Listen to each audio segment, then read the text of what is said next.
The time to act is now. Now, while there are still ways we can fight. Now, because the rights we have are still so very few.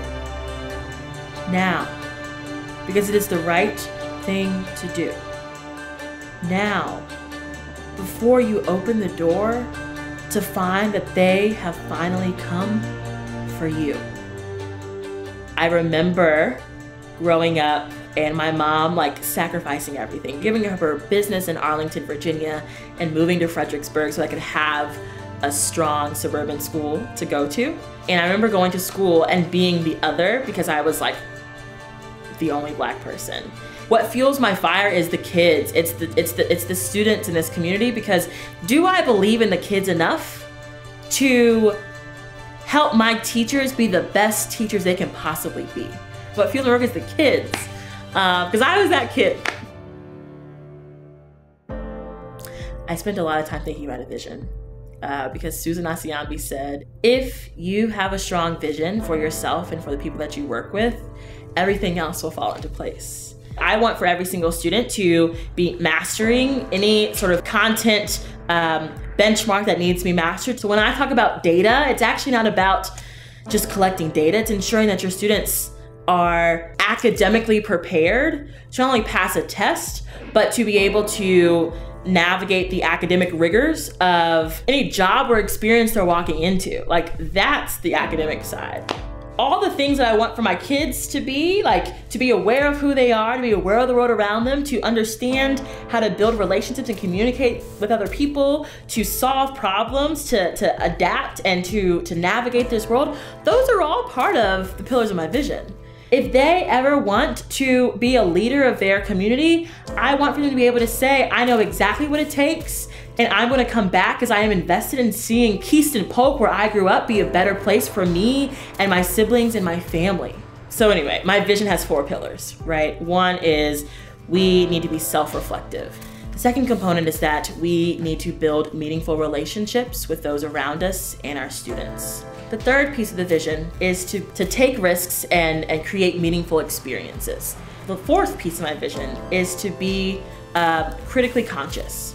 And these aren't things that I'm just pulling out of thin air. It's from my own experience, right? I know that by 2020, we want to increase the college persistence rate by this much. If that's our regional charge, and then we have a TLD charge, then as an MTLD, I have to think, there's all this language, all these words. What does this mean to me? So those are the 4 pillars. And it's those 4 pillars that make up our strong vision as a cohort of people that are working to become the leaders so our kids can see that they have the potential to be leaders themselves. If we do those things, it's actually you're gonna be great, right? But your kids are gonna be even better.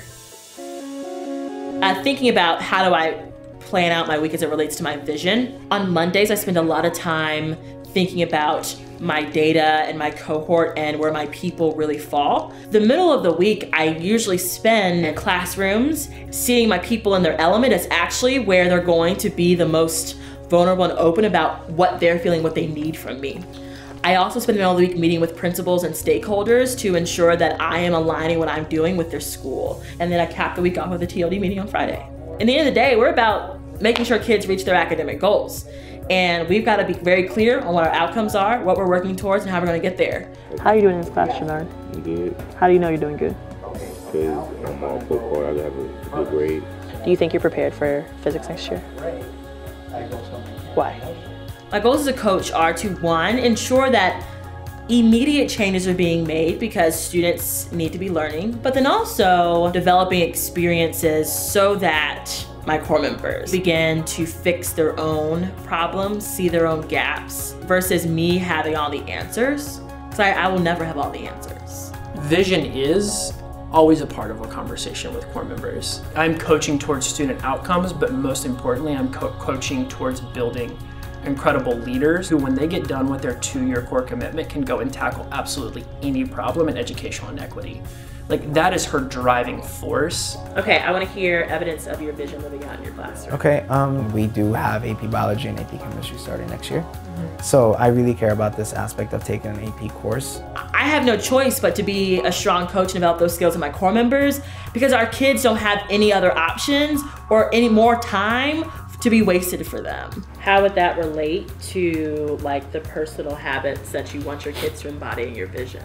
We're at that stage right now where students aren't able to confidently say like whether or not they're reaching a goal, and that goes back to the habit of being self-aware and loving the productive struggle. And so I would like them to be able to say, I'm a Latino who can write extremely well, and that's powerful. For the most part, I always video their classrooms, and then I video their student interactions. And before we even meet, I have them watch. So then I had them come in with, these are my strengths, these are the things that have led me towards outcomes, and these are the questions that I have. And so then from there, we then talk about like, what are the problems with potential? Like what's actually worth leaning into? Let's circle 1 or 2 things for us to focus on. Life as a first year MTLD was hard. To be completely honest, I didn't really have a very good vision, a working vision for myself my first year as an MTLD until January. And it is that all core prep, those 2 weeks where I sat down and wrote out the headlines of my vision for year 1 as an MTLD.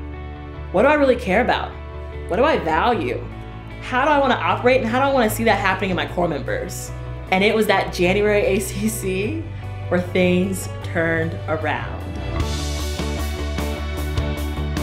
It's crazy, but it comes back to truly building genuine relationships that are built on trust and mutual understanding of what are we working towards. I think my core members understand that what we do is a privilege and an opportunity.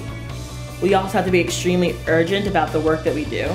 Your kids are walking out of the door facing a number of societal biases and stereotypes and generalizations. Therefore, they need to be grounded in being the best darn student they possibly can be. There's too much on the line for me to not be direct. Because otherwise, I'm doing an injustice to the kids that I care about so much. The time is now.